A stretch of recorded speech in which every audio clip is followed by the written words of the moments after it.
AI, artificial intelligence, आज हर तरफ बस इसी की चर्चा है। कुछ लोगों के लिए यह भविष्य का एक सुनहरा अवसर है, तो कुछ के लिए इंसानियत पर मंडराता एक बहुत बड़ा खतरा। तो आखिर सच है क्या?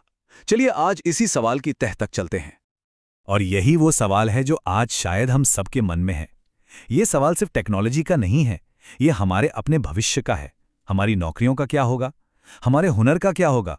क्या हम बेकार हो जाएंगे? देखिए, जब भी कोई नई टेक्नोलॉजी आती है ना, तो हमारे सामने दो ही रास्ते होते हैं। या तो हम उससे डरकर भाग जाएं, या फिर उससे सीखकर उस पर सवारी करें। याद कीजिए, जब कंप्यूटर आए थे तब भी तो यही माहौल था। कुछ लोगों ने कहा, अरे ये तो नौकरियां खा जाएगा, जबकि बाकियों ने इसमें मौकों का एक नया समंदर देखा। क्योंकि सीधी सी बात है, जो टेक्नोलॉजी से भागता है वो रेस से ही बाहर हो जाता है। तो चलिए देखते हैं कि अगर हम इस टेक्नोलॉजी को अपनाते हैं तो क्या क्या कमाल हो सकता है। तो सबसे पहले बात करते हैं एआई के उस रूप की जो हमारी रोजमर्रा की जिंदगी में एक सुपर असिस्टेंट बनकर दाखिल हो चुका है। और ये कोई भविष्य की बात नहीं है, ये आज की हकीकत है। अब तक हम जानकारी के लिए कहाँ जाते थे? गूगल पर, है ना? लेकिन गूगल पता है कैसा है? एक बहुत बड़े भरे हुए मेले जैसा, जो आपको हजारों दुकानों के सामने लाकर खड़ा कर देता है। अब सही जानकारी ढूंढना आपकी सिरदर्दी है। एआई इससे एक कदम नहीं, कई कदम आगे है। ये आपका पर्सनल रिसर्च असिस्टेंट है। ये उन सभी दुकानों का सामान देखकर, जांचकर ठीक वही चीज आपके हाथ में रखता है जिसकी आपको जरूरत है। एक उदाहरण लेते हैं। मान लीजिए किसी को फाइनेंस के बारे में जानना है। बस एआई को बोलना है कि भाई इस टॉपिक पर दुनिया की 10 सबसे अच्छी किताबें बता दो।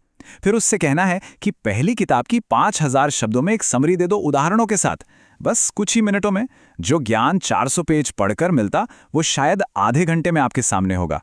सोचिए, ये कितनी बड़ी ताकत है। लेकिन एआई की असली ताकत तो इससे कहीं ज्यादा बड़ी है।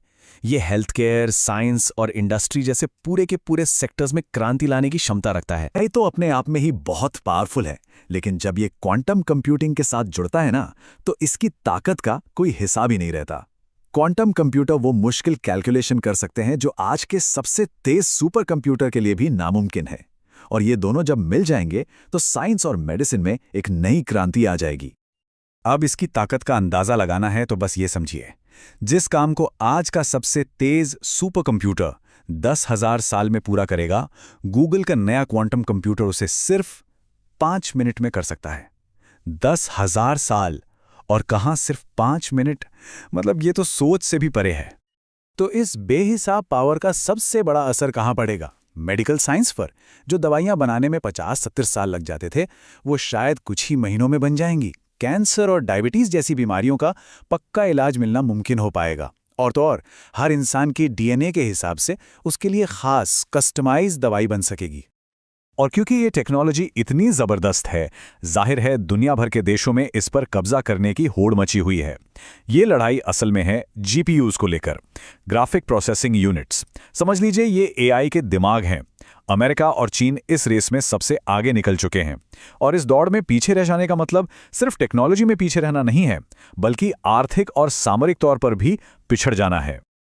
लेकिन जैसा हर शक्तिशाली चीज के साथ होता है, इसका भी एक दूसरा स्याह पहलू है। अब बात करते हैं उन खतरों की जिन्हें नजरअंदाज करना एक बहुत बड़ी, शायद सबसे बड़ी भूल होगी। एआई बिल्कुल एक दोधारी तलवार की तरह है। जिस टेक्नोलॉजी से किसी की जान बचाने वाली सलाह मिलती है, उसी से फर्जी वीडियो कॉल करके लाखों के घोटाले हो रहे हैं। जहां एक तरफ ये सीखने में मदद कर सकता है, वहीं दूसरी तरफ डिजिटल अरेस्ट जैसे नए क्राइम सामने आ रहे हैं, जहां अपराधी किसी की पूरी डिजिटल पहचान को हैक करके उसे। इन सब अच्छी बुरी बातों के बाद हम घूम फिरकर उसी बड़े सवाल पर आ जाते हैं। एक ऐसी दुनिया में जहां एआई शायद इंसानों से ज्यादा ताकतवर और समझदार होगा, वहां हम इंसानों की उपयोगिता, हमारी जरूरत क्या रह जाएगी? जरा कल्पना कीजिए, आज हमारे देश में हजारों स्कूल हैं जहां या तो टीचर ही नहीं है, या फिर वो पढ़ाने के लिए मोटिवेटेड नहीं है। अब 20 साल आगे की सोचिए। हर स्कूल में एक ह्यूमनॉइड रोबोट है जो कभी थकता नहीं, जिसे दुनिया की सारी भाषाएं और सारे सब्जेक्ट्स आते हैं। क्या उस बच्चे को अच्छी शिक्षा का हक नहीं है जो दूर किसी पहाड़ी गांव में रहता है? तो एक बात तो साफ है, हम प्रोसेसिंग स्पीड या मेमोरी में एआई से मुकाबला कर ही नहीं सकते। और सच तो ये है कि असली चुनौती मुकाबला करने की है ही नहीं। ये एक नए, बहुत शक्तिशाली औजार की तरह है। और औजार से लड़ा नहीं जाता, उसे चलाना सीखा जाता है। हमारी वैल्यू इसी बात से तय होगी कि हम इस टेक्नोलॉजी को कितनी अच्छी तरह इस्तेमाल करना सीखते हैं। तो आखिर में सवाल बस यही बचता है, जब मशीनें लगभग हर काम हमसे बेहतर कर सकेंगी, तब इंसान होने का असली मतलब क्या रह जाएगा? ये एक ऐसा सवाल है जिसका जवाब हम सबको एक समाज के तौर पर मिलकर खोजना होगा।